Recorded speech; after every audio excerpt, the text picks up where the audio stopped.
Let's obviously make sure this is being posted to our socials real quick here. Yeah. I think we should be fine. Yes, we are fine. We are good to go.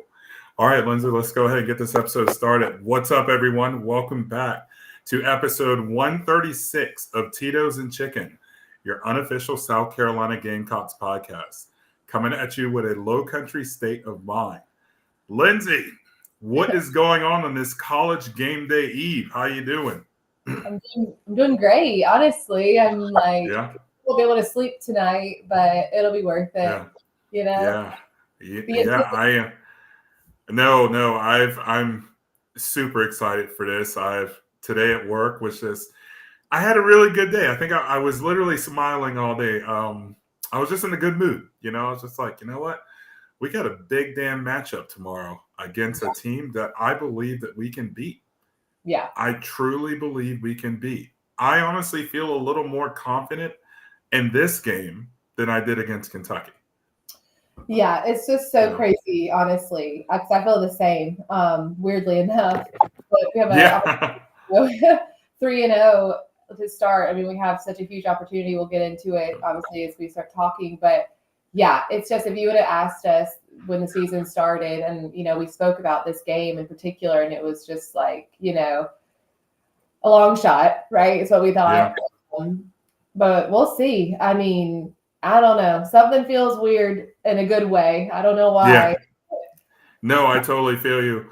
The beginning of this season, I was hoping that we could go 3-1 this month because I had us beating Kentucky. I Yeah. said that before we started this our season predictions. I think we can go 3-1, but we honestly legit have a chance to go 4-0 this month. Yeah. And that would be huge. Yeah. That would be the boost we would need going into our bye week after the Akron game and before Ole Miss. So, guys, way less than 24 hours away. So we're getting there. We are getting there. Oh my God, we got to leave the house tomorrow morning at about 5:30. Lindsay, holy Oh shit! God. I I don't mean, even. that's just it's gonna be pitch dark out there, literally. But Crazy. this is what we do for Gamecock football. Oh, yeah. Oh yeah. No, Yeah, you gotta do what you got to do. I mean, it's a sacrifice worth making. I it wish is. I It was going is. with you, It but totally is. I'm excited. I can't wait. I honestly can't wait to get up there. But okay, guys, you know how we do our shows, our quick hits. Akron kickoff is at 7:30 next Saturday. We're on ESPNU. Here's the big news of the day. I this just caught me off guard big time. Ray Tanner stepping down. What a awful time to break the news. Lindsay, would you agree there? yeah. A Yeah. weird time of all days, especially the eve Yeah. before one of the biggest games of our season. With Yeah. the big platform, college game day, all of it. Yeah, and then it's Yeah. literally out of the blue, out of left field, No one and saw that. I No. was like, "What?" And you texted me, and you were.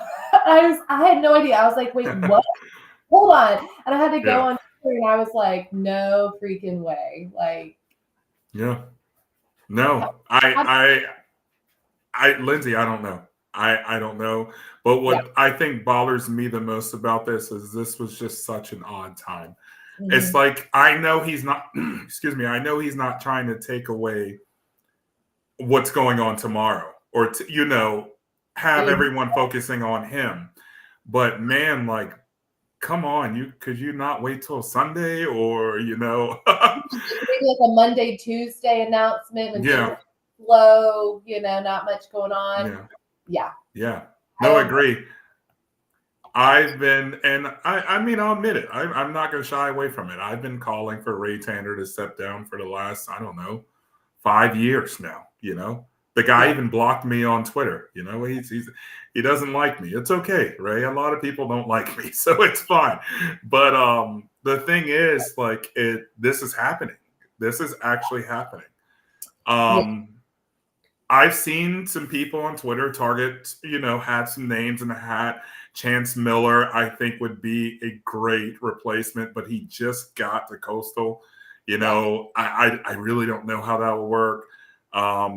Strickland from Florida. I said his name, and people they came at me with pitchforks when I said that. I was just like, I mean, I know Florida football team is pretty bad. But come on, the guy has done, I think, well there. Yeah. What would be a pick for you? You would say?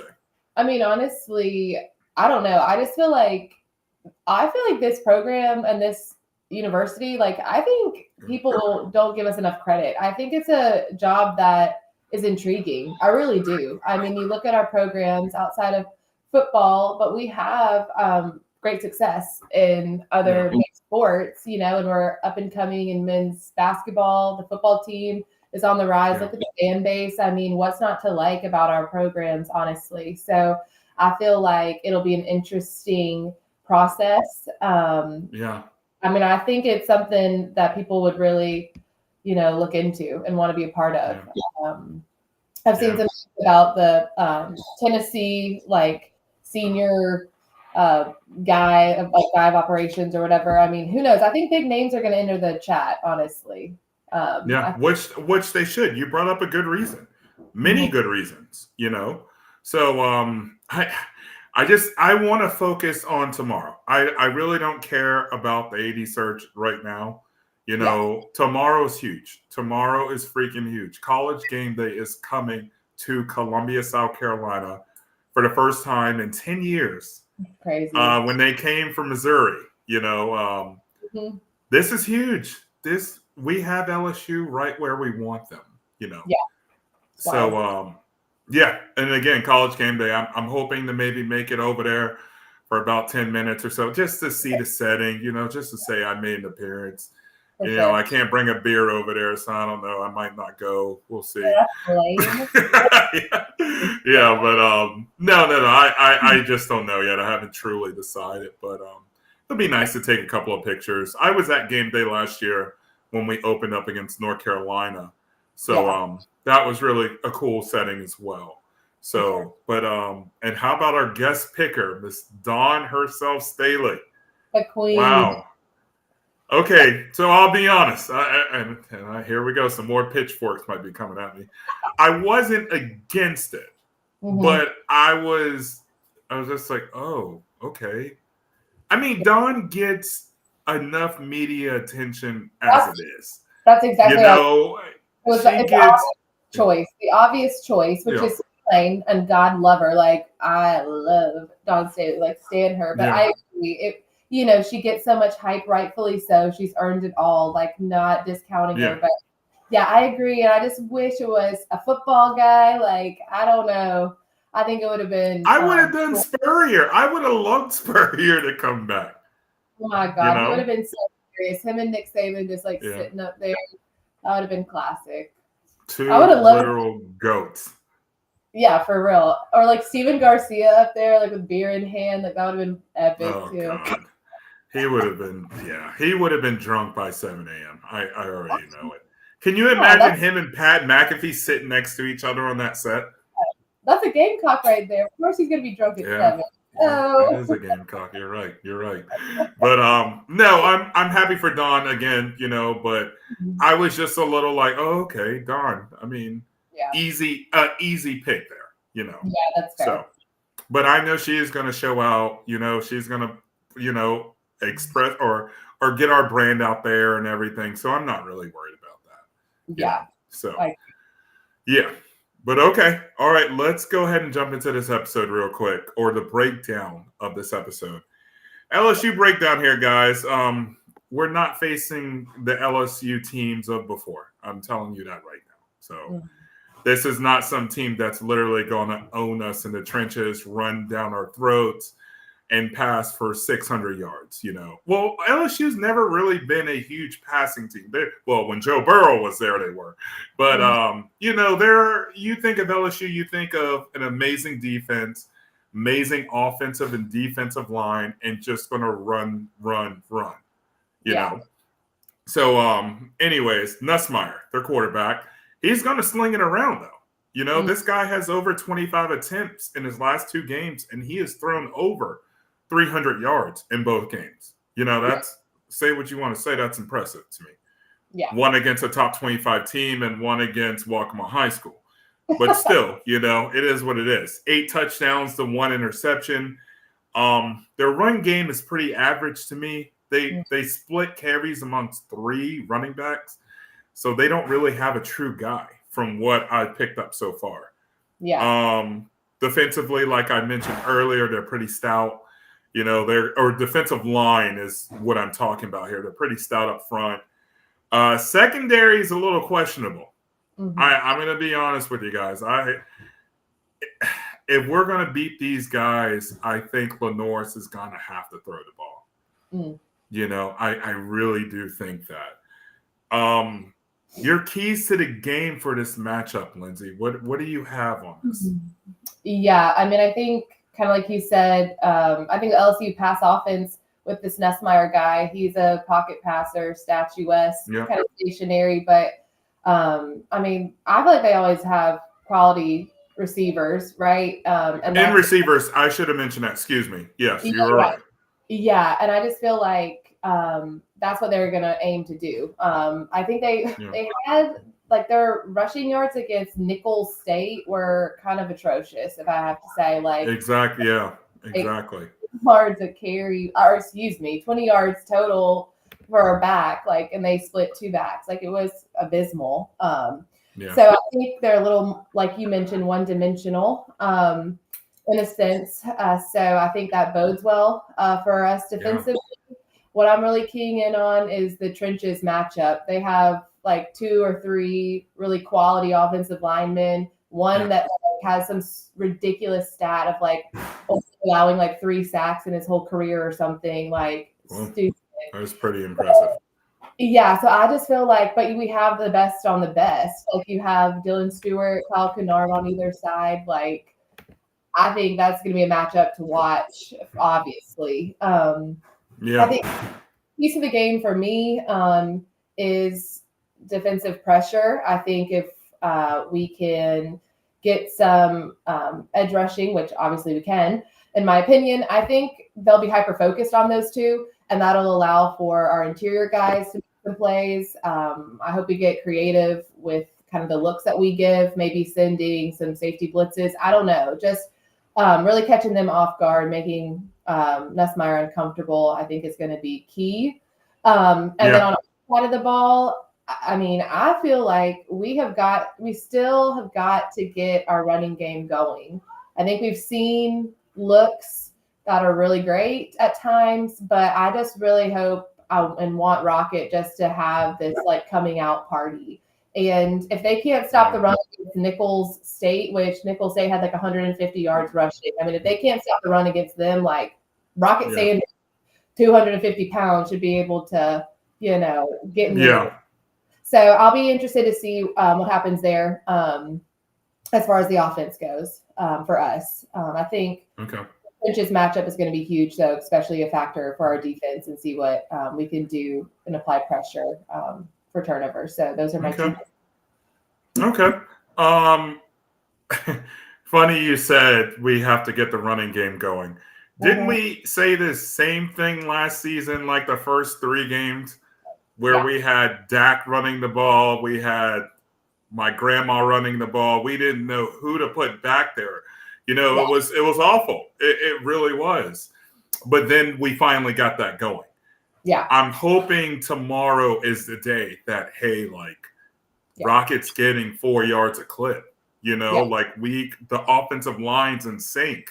You know, I'm hoping we can finally get that going, because that would help Lenoris out tremendously. Absolutely. You know, it really would, because right now I feel like we have so much pressure on him.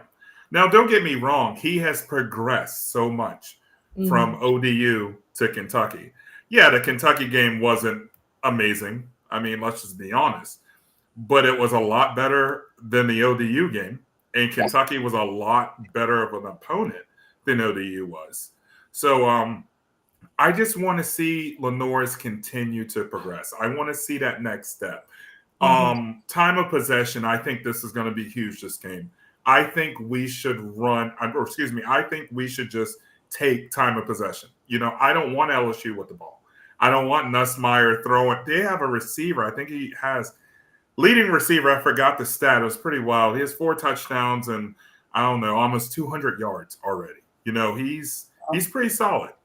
So time of possession's huge. And if we can manage that with running the ball, then I see we should definitely win this ball game, So, and like you said, too, keep Nussmeier uncomfortable. I truly believe that.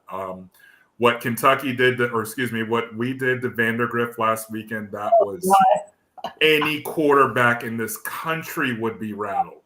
My gosh. Did you see his quarterback rating? Did you see that? Holy shit. What was it, 10? No, it was like a legit like a 1.2. It was horrible. It was lower than the 10. Okay. Jesus Christ. So wow. Him honestly, because dang, that's rough. That was one of, and I know we're talking about LSU here, guys, but that was going back to that Kentucky game. That was one of the most dominant, impressive defensive games I've ever watched a South Carolina game. Yeah. I felt so bad for the Kentucky fans sitting next to me, behind me, and say that again. Were there any left? I mean, how long did they even last? Oh, they started clearing out by early 4th. They were a little loyal. They stayed longer than I thought they would. But man, the Dylan Stewart, Kennard, all those guys, man, they just ate that game. And I feel like we're facing better offensive linemen this game. I don't see that bull rush that Dylan Stewart was doing against their tackle. But if we can get at least 3 sacks this game, just get back there, cause some turmoil. I think that'll rattle Nussmeier. And I think it's in his head already because he saw the tape of what we did against Kentucky, and he's like, shit. Yeah, these guys mean business. They're coming after me. So that's my key to the game. Now, how about your biggest questions for this matchup? Yeah, so I have 2 that just came to mind when I was thinking. The first one, which I think we've talked about all week, and my question being, can we handle the moment, the college game day moment, the all eyes on us? We're traditionally not very good at that. Sorry for saying that, guys, but it's the truth. Yeah, it is what it is. I mean, this defense is playing lights out. I mean, there's a lot of eyes. There's a lot of conversation. There's been tons of conversation about Shane Beamer and, the trajectory of his program and lots of pressure put on this team. And then what do you know it? We get college game day week 3, unexpected, in my opinion. Literally. So that's my biggest question. I mean, what team are we going to see? I think I would have never said this in any other week, but I think our biggest blessing, to be fair, is to have this game at noon. So these kids aren't sitting around waiting all day, overthinking it, getting in their head, just like waiting for the electricity to begin. I think getting up, getting right to the locker room, getting kind of, locked in, start at noon and get it over with. I think that's going to be a blessing, and I'm shocked to say that, but I really think that. So we'll see how that goes. That moment, this really super exciting, but we'll see how that goes. And the second one is offensive execution that we've been speaking about. Speaking of Sellers, he's still a little unpolished. Our receivers have played better, but still, still trying to get there. The offensive line, and their kind of ability to protect him, consistently. Can we move the ball? Can we extend drives? Like you said, manage the clock. Just that offensive execution is my question. Can we do it? And can we do it for a full 4 quarters? Because we're going to have to play a solid game. It's going to take all we got. Yeah. So those are my 2 questions. Okay. Well, it's funny that you brought up it's a blessing for us, to play at this time at noon, but I'm telling you right now, LSU is saying the same thing. Yeah. They're saying, wow, we got that rowdy environment at noon. They're not going to be loud. They're not going to show up till 1 o'clock or whatever. But LSU, I'm telling you right now, guys, you're in for a rude awakening. You really are. You really are. Yeah. I really honestly think Williams-Brice is going to be jumping. Yeah. I mean, jumping. They're opening all tailgating lots at 6 a.m. tomorrow. Yeah. People are going to, the liquor, the mimosa, whatever the hell people are drinking, they're going to start flowing by 7. You give them 5 hours, 4 or 5 hours to start drinking. Yeah. It's going to be rowdy. I'm telling you right now, LSU, I know y'all are like, yes, we're going into Williams-Brice at noon. They're not going to be crazy. Shit. Just wait. Just wait, guys. Just wait. You're gonna hear a loud crowd there, I promise you. But my question, what I hit on earlier, biggest question that is, can Sellers continue to progress? That's my main question. If we can get him to progress from Kentucky to LSU, we have a chance to win this ball game. You know, I'm not saying pass for 250 yards, run for 40 yards, throw 3 touchdowns, but manage the game. That's all you got to do. That's literally all you have to do. He threw 1 interception against Kentucky. I don't know if you noticed, Lindsey, but his throws are very high, and that's solely off of just adrenaline. You know, he's just like, holy shit, yeah, blah, blah. You know, like if we can just get him to calm down, settle down in the pocket, those throws will come down, because that's the reason why that was an interception, because it was a high throw to the receiver's head. Yeah, and he was throwing high all day. I'm surprised he didn't have 2 or 3 interceptions. Right. But just get him to progress.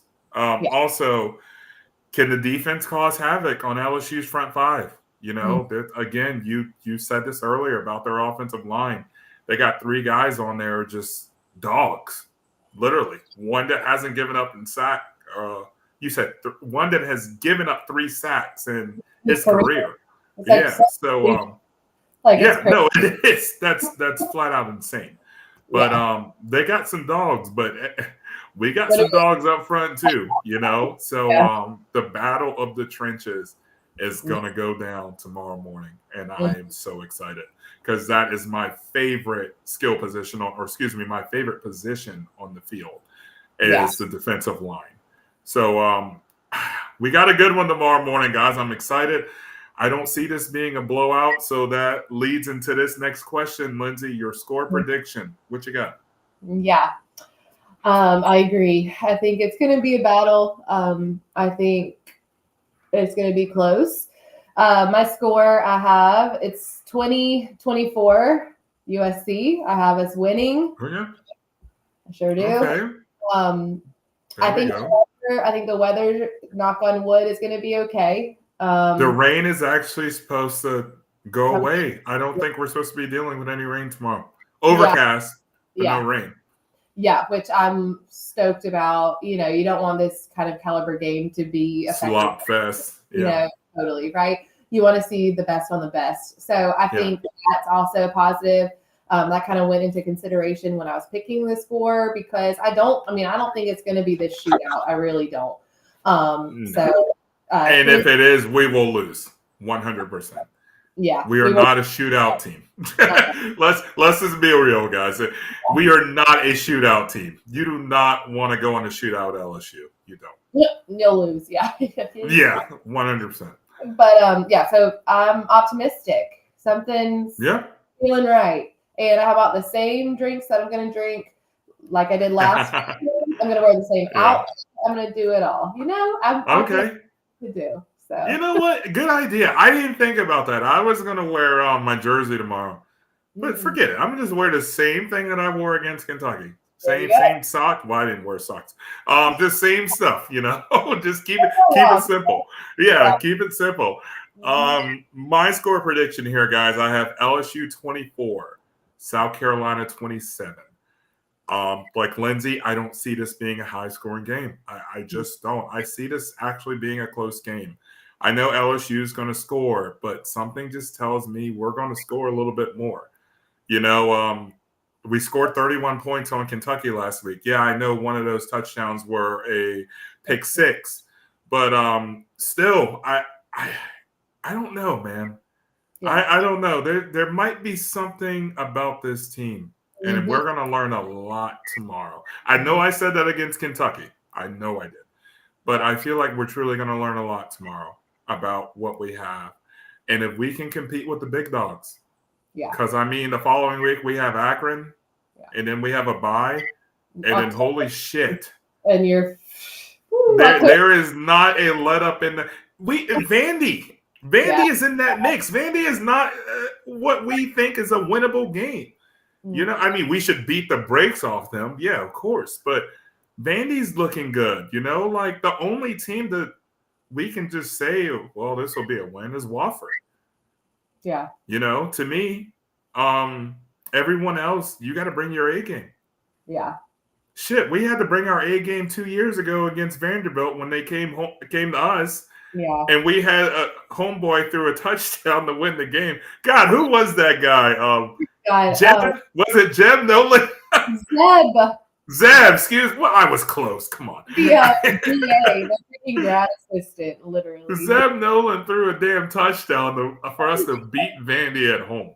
Honestly, good Lord. What is that guy doing now? He's got to be on a team, being a coach, doing something.